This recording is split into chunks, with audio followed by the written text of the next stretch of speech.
Alright, I just want to say that I am not scared of binging on honey. This was not cheap though, $12. But I'm not scared of binging on honey.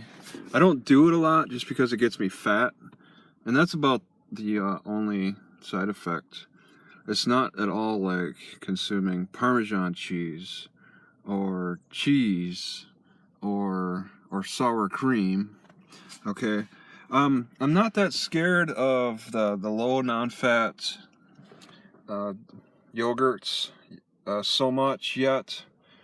Not sure what to think of that. They could be too over processed, but I went on a binging session with honey at one time, like this type, not that hard raw stuff either. This is raw.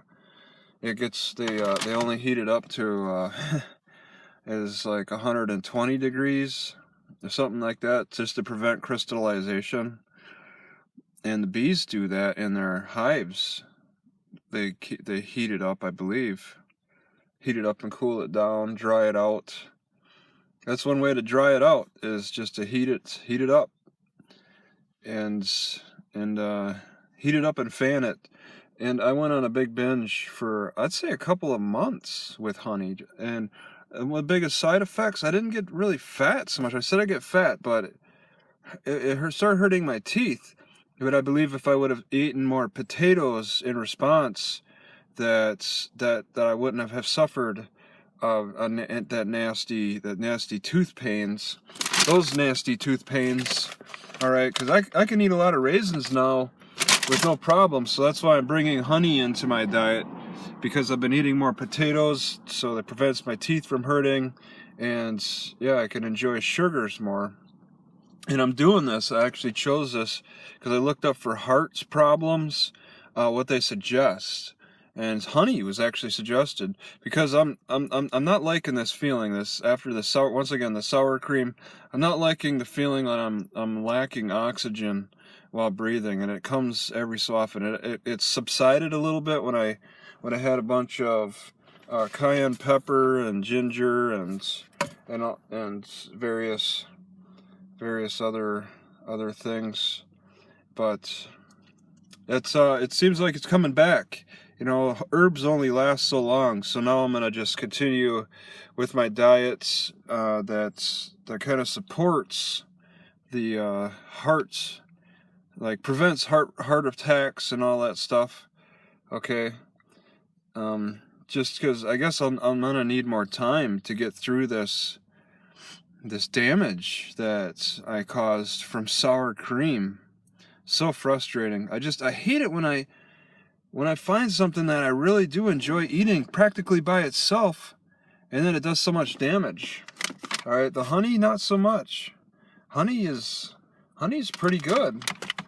I mean, there's just, I don't know what else I would want to binge on. All right, I've pretty much binged on everything that I feel like I you know, just to experiment and see what these things are like.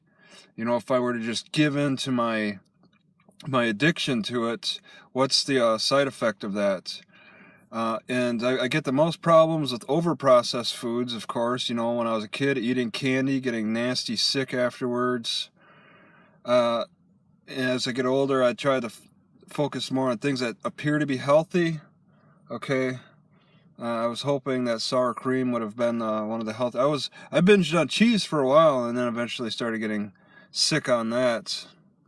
So, I tell you, I'm an expert on overeating and binging problems, because I've done it. I've put in I did it with maple syrup. I actually went to a tree farm where they harvest maple syrup.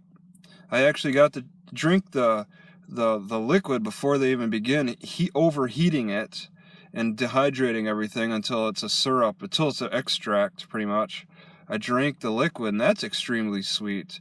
Just straight liquid from the tree is extremely sweet, you know, let alone the actual syrup. I gave into that syrup, and I got a mild diabetes. My heart, or my feet, felt like rocks. It was pretty nasty. So yeah, I'll just stop here.